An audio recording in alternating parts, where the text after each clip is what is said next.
5 ते 6 मित्र कला केंद्रात तमाशा पाहायला गेले. तमाशा पाहिला त्यानंतर एकत्र सगळ्यांनी दारूही पिली. दारू पिल्यानंतर सगळे सोबतच घरी येत होते. अशात काही काळाच्या आतच त्यातल्या 5 मित्रांनी मिळून सोबतच्याच मित्राचा घात केला. त्या सगळ्यांनी मिळून त्या मित्राला इतकी मारहाण केली की त्याचा मृत्यू झाला. हा सगळा प्रकार घडला धाराशिवच्या कळंब तालुक्यातील चोराखळी इथे. पण नेमकं काय घडलं, या मारहाणीमागचं कारण काय, संपूर्ण प्रकरण पाहूयात व्हिडिओच्या माध्यमातून.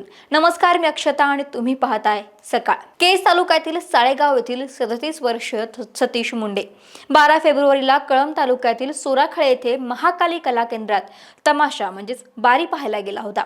त्याच्यासोबत त्याचे इतर मित्र सुद्धा होते. मध्यरात्री 1 वाजेपर्यंत सगळ्यांनी तो कार्यक्रम पाहिला.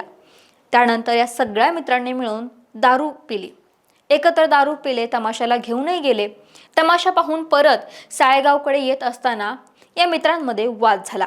जुन्या भांडणाचा राग मनात धरून या सगळ्यांनी मिळून सतीशला जबर मारहाण केली. या झालेल्या मारहाणीमध्ये सतीश गंभीर जखमी झाला.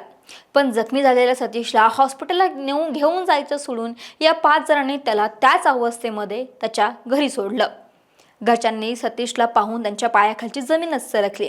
त्यानंतर जखमी सतीशला वडिलांनी अंबेजोगाई येथील शासकीय रुग्णालयामध्ये औषधोपचार करण्यासाठी दाखल केले.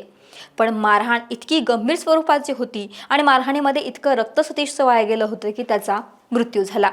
त्यानंतर या 5 संशयितांनी सतीशचा खून केल्याचा आरोप कुटुंबियांनी केला. भागवत बळीराम मुंडे यांनी 15 फेब्रुवारी रात्री 2 वाजेच्या सुमारास येरमाळा पोलीस ठाण्यामध्ये या प्रकरणी फिर्याद दिली.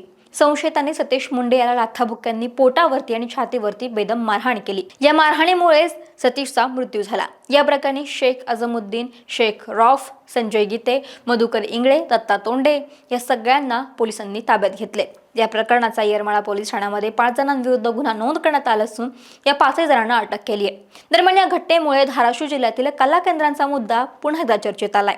जिल्ह्यातील तुळजाई, पिंजरा, साई, गौरी आणि कालिका या 5 कला केंद्रांचे परवाने जिल्हाधिकारी कीर्ती किरण पुजारी यांनी कायमस्वरूपी रद्द केले होते.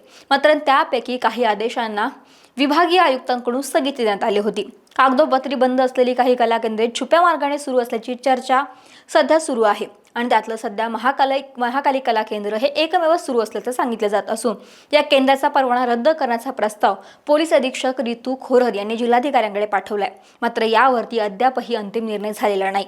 महाकाली कला केंद्र संदर्भातील प्रकरण उच्च न्यायालयामध्ये प्रलंबित असल्यानं याचाच फायदा केंद्रचालक घेत असल्याची चर्चा परिसरात आहे.